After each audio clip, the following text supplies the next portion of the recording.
સુરત બારડોલીના નાદેડા ગામે મીંઢોળા નદી કિનારે ટેમ્પો ભરીને મોટા પ્રમાણમાં મરેલા મરઘા ફેંકી દેવામાં આવતા તંત્ર દોડતું થયું છે। મહારાષ્ટ્રમાં બર્ડ ફ્લૂની સ્થિતિ વચ્ચે આ ઘટનાને લઈને સમગ્ર વિસ્તારમાં ફફડાટ ફેલાયો છે। બારડોલી તાલુકાના નાદેડા ગામ નજીકથી પસાર થતી મીંઢોળા નદી કિનારે અજાણ્યા ઈસમ દ્વારા મોટા પ્રમાણમાં મરેલા મરઘાઓનો નિકાલ કરવામાં આવ્યો હતો। મહારાષ્ટ્રમાં બર્ડ ફ્લૂના કેસને લઈને પહેલેથી ચિંતા વચ્ચે આ ઘટનાએ સ્થાનિકોમાં ભારે ભયનો માહોલ સર્જાયો છે।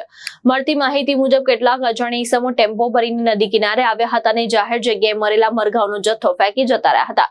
ઘટનાની જાણ થતાં સ્થાનિક ગ્રામજનોમાં પણ ચિંતા ફેલાઈ ગઈ હતી।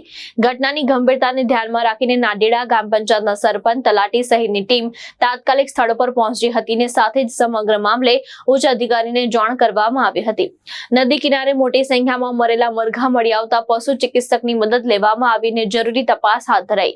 આ મામલે ગ્રામ પંચાયત દ્વારા અજાણ્યા ટેમ્પો ચાલક અને સંબંધિત ઈસમ વિરુદ્ધ બારડોલી ટાઉન પોલીસ સ્ટેશન ખાતે સત્તાવાર ફરિયાદ નોંધાવવામાં આવી છે અને હાલ તંત્ર દ્વારા સમગ્ર મામલે વધુ તપાસ હાથ ધરવામાં આવી રહી છે। આજે શું ઘટના બની હતી?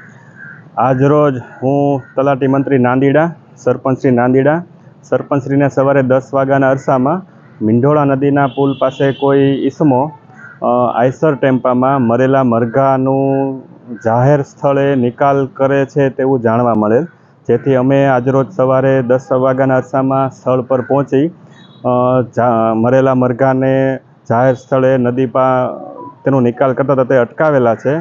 તે આઈસરને પોલીસ સ્ટેશન તથા વેટરનિટી ડૉક્ટરે સ્થળ પર આવી મરઘાનું સેમ્પલ લઈને તેને પોસ્ટમોર્ટમ માટે મોકલેલ છે તથા અમો ગ્રામ પંચાયત દ્વારા ટાઉન પોલીસ સ્ટેશને તે ઇસમો વિરુદ્ધ કાયદેસરની કાર્યવાહી કરવા માટે FIR દાખલ કરેલ છે અને ટેમ્પાને હાલ પોલીસ કસ્ટડીમાં મુકાવેલ છે। ધર્મેશ કંસારા, દ્રષ્ટિકોણ ન્યૂઝ, બારડોલી, સુરત।